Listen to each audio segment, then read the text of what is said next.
Hello and welcome to my channel. In this video we are looking at how to remove a jammed paper on the HP printer.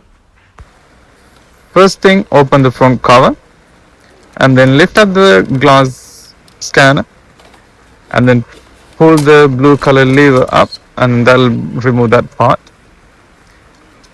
And then gently pull on that paper that is jammed.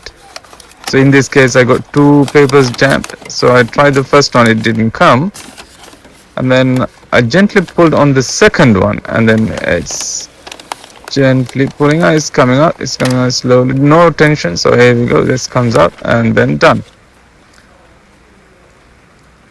So that's clear now, there's nothing else there. And then now just slide it in and then you'll hear a click, yeah, and then close the glass and then the front cover and then click OK,